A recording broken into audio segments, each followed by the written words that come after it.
So what is SAFEAdult?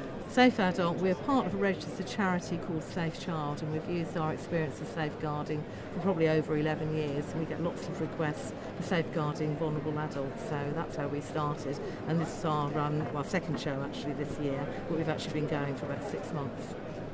And why were you formed? Well, from our child safeguarding work, we actually started looking at adult safeguarding, and we're actually inundated with requests, particularly from people who work with children who become adult, and actually people are very shocked that in fact there is no law other than that of mental capacity to protect adults, you or me. So we were looking very much about what is best practice in child protection and transferring all of that useful information through to adult safeguarding. And where are you based? We're based in East Anglia, but obviously with our website safeadult.co.uk we have a national spread, and we do face-to-face training along with all our online services. And how can you help care homes and the care industry?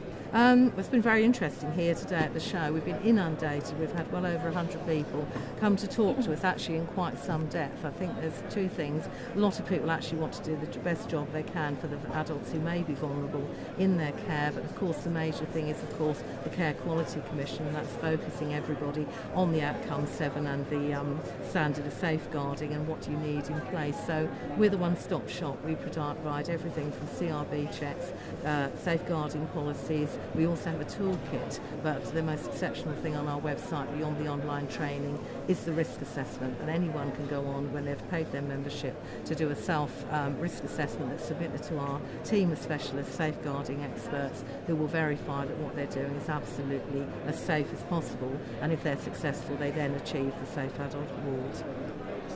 Is what you do CQC compliant? Yes, absolutely, and also in line with adult safeguarding boards, their policies and procedures, and our whole website is constantly updated by a team of safeguarding specialists. So anybody logging in or even just looking at the website know they can access the most latest legislation, guidance and best practice advice possible. The Adult Safeguarding Support Package sounds an interesting concept. What does it cover?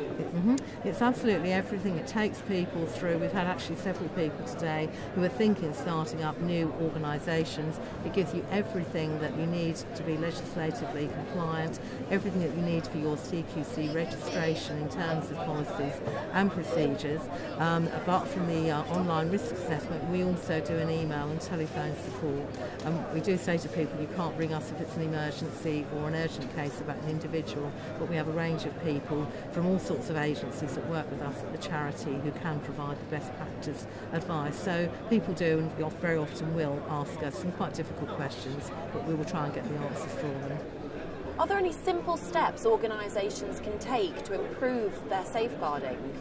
We actually run quite a few seminars and conferences. We have a 5-point health check for people to do their own audit, and we always advise people to make sure that firstly they're aware of what the latest government legislation and best practice is, that they have policies and procedures in place, that they have a nominated lead and a deputy for safeguarding within their organisation from that management level, that they're looking at their rigorous recruitment and certainly checking qualifications, running through enhanced CRB checks, doing thorough interviews, and then looking at supervision of staff and good quality appraisal. Training is obviously another part of that, and I think the critical part we say to everyone, when you've done all of that gatekeeping in terms of safeguarding and your recruitment, hotspot your organisation and think to yourself, should the worst happen, if somebody was trying to abuse one of our clients within our organisation, where, when and how would that happen? And of course within the care industry that's an enormous prospect in terms of intimate care, feeding, changing,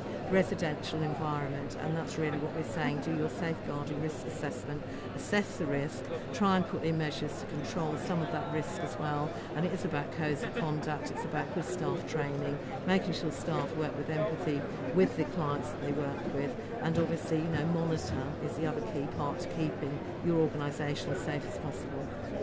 Thank you very much, Rosie. For more information, visit safeadult.co.uk.